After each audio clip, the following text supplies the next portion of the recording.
Manchester United are in crisis. Today, we are stepping into the shoes of Ruben Amorim, tasked with fixing this broken club. His arrival, it was meant to change everything, but things have only gotten worse. Some of the players, they don't fit the system, the fans, they're losing patience, and worst of all, the club is in serious financial trouble. This season, there is a way out though, and that's winning the Europa League. But with injuries piling up and performances crumbling, our season, it's on the brink of disaster. But with every crisis, there is an opportunity, and for some of these players, the next few months will define their futures. Will this fallen giant rise again? Welcome to the Manchester United Career Mode.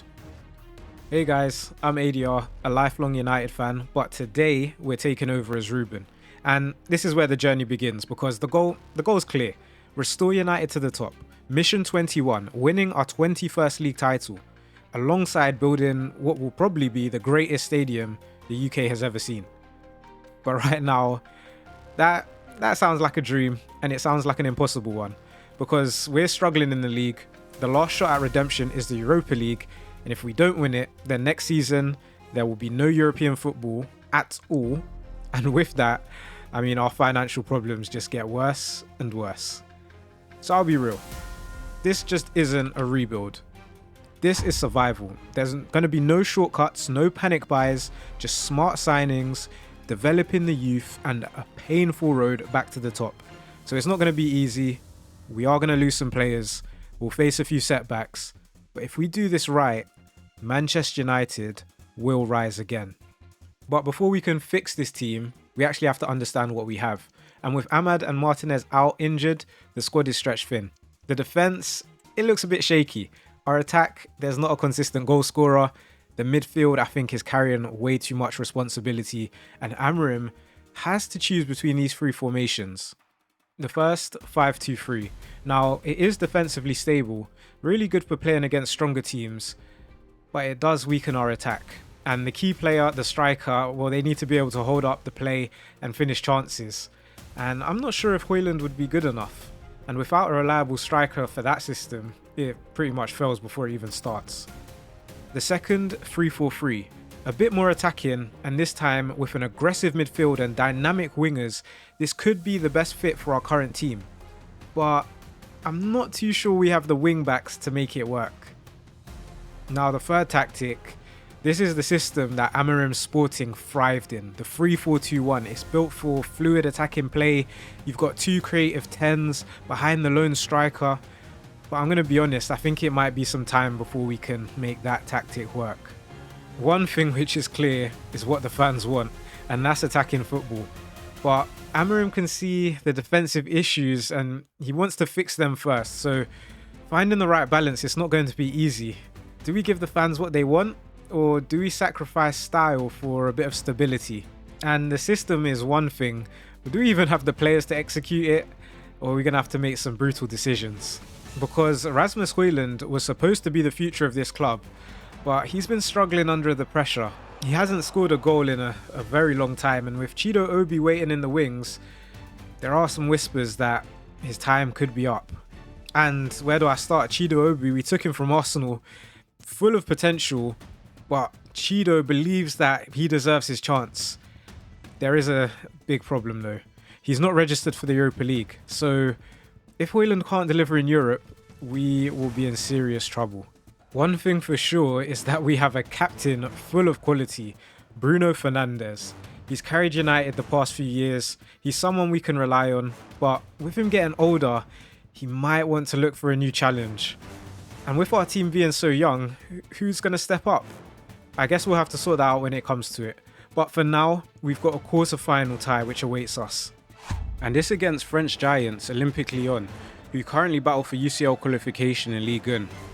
And with starman Ryan Cherki linked with a move away from the club, could this be his Man United trial? Who will step up to the occasion? Well, the big chance came in the second half, where a lofted ball to the back post was met by an acrobatic Alejandro Garnacho, but his efforts weren't enough. But step forward, the man under pressure. Rasmus Højlund, he's out to prove the doubters wrong, and Amorim loves it. What a goal. Højlund cannot contain his excitement. But Lyon kept fighting. showing their tenacity with a brutal challenge on Garnacho. Amorim is sure he should be seeing red, but a yellow is the punishment. Despite that, Man United managed to see out an impressive 1-0 win away from home. It didn't stop Ruben from making his feelings known in the post-match interview. He actually channeled his inner Sir Alex Ferguson, and the media love it. But it wasn't long before a new media story was coming out. Reports say that Kobe wants a huge wage increase, and the rumour is that he's starting to become unsettled, maybe even thinking about moving away from the club. Ruben thinks he wants a bit too much before he's, really proven himself as a star man in the team. So Amorim decides to have a word with Kobe. With Rashford off to Villa in January, are we about to lose another Star Academy graduate? Well, Ruben has always had a way with words, and he convinces Kobe that we can revisit the situation next season, but just focus on getting fit and helping the team this year. And it's true, there still is a lot to play for. That being said, can we even get over the line in the second leg? And here's our lineup, but this time it's different. Ruben wants the centre-backs to play higher up, similar to the Sporting system that he used to use. Well, Lyon aren't done yet, and their star man, who had a quiet first leg, comes to life, giving them the lead. The tie is now 1-1 and it's still all to play for. It is not the start Amorim had been hoping for. And things were only about to get worse because Lyon grab another. The fans, they're beginning to get nervous, and the players too. And all of this happening, it actually leads to Lyon grabbing a third goal, stunning Old Trafford into silence. Is this it? Is this the season over?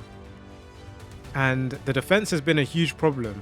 Amorim made a mistake, and it's looking like Maguire, he just hasn't got the legs to play in Amorim's Sporting system. So it's going to be Leny Yoro replacing him. And it's not long actually before he comes on and provides the assist for Joshua Zirkzee. Old Trafford is sensing one of those European nights. The corner is taken quickly. It's headed as far as Yoro, and oh my, he's only gone and done it. 3-3 on aggregate. Amorim has made up for his mistake, and Leny Yoro has become a hero. But time is ticking. Can we go on to get a winner? Well, we actually can't. And you know what that means? Spot kicks. Who will step up and be brave? Well, Bruno gets us off to a good start, but both teams don't want to lose, and it's showing by the quality of the penalties. Who's going to miss first? Well, it's now sudden death, and it's Mason Mount with the responsibility. He puts it in, top right. Now, can Onana be the hero? He's had a rough start to his career at Manchester United. But if he saves this, we're into the semi-final. Oh, and Onana has only gone and done it. That is it. It is done. We are into the next round. Onana becomes the hero. And is that going to be the start to his Man United career? We'll have to wait to find out. Elsewhere though, in the league, we are struggling. We've tried giving Chido some game time, but he's yet to record a single goal or assist. I know he's only 17, so maybe next year we get him a loan. And although Rasmus, he's been improving his form in Europe, he's actually still yet to impress with just 5 Premier League goals. And Zirkzee, he's dropped down into the 10, but with just the 4 Premier League goals, we are crying out for a striker. And Ruben's starting to think about next season. What is he going to do? So he reaches out to the board, suggesting a new striker's needed, but that gets shut down. They remind Ruben that we don't have money if we are not in the Champions League. So that's it. We've got to win. And today's the day. Old Trafford is buzzing. The atmosphere is jumping. The fans, they can smell Champions League football. And you know what? That energy has affected the players. De Ligt goes flying into a challenge and, oh, that looked bad. He's actually lucky to escape red. But this is the energy, this is the passion, this is the fight that Man United had been missing. And this Bruno with the cross. Oh no, he's capitalised on the loose ball. He didn't give up, and Rasmus has done it again. 1-0 United. The final is literally within our grasp. And with that goal, Højlund could actually be on his way to getting the golden boot. What a change of circumstances. But wait, what's this? I mean, it's a defensive mistake. maybe even a missed foul, but Lazio, they've just equalised, and Amorim is furious with the fourth official. He cannot believe that a foul wasn't given. And with that, Old Trafford is started to see a lull, and the players, they're starting to feel sorry for themselves. And before you know it, we concede a second. It's Castellanos. He's really put a dent in our Champions League hopes. And in the second half, we tried to come back, but the emotions are getting the better of us. And the ball comes in, headed down by Højlund. Xerxes with the shot. Oh, he's put it wide. He has put it wide. The bench can't believe it. Amorim can't believe it. And despite our efforts, we couldn't find that second goal. That means we start the tie off 2-1 down. Amorim, though, has not given up. He reassures us the tie is not over and we will go to Rome and we will fight. Our season depends on it. One game to decide our future. One match to keep the dream alive. Will we rise to the occasion, or will this club sink even deeper into crisis?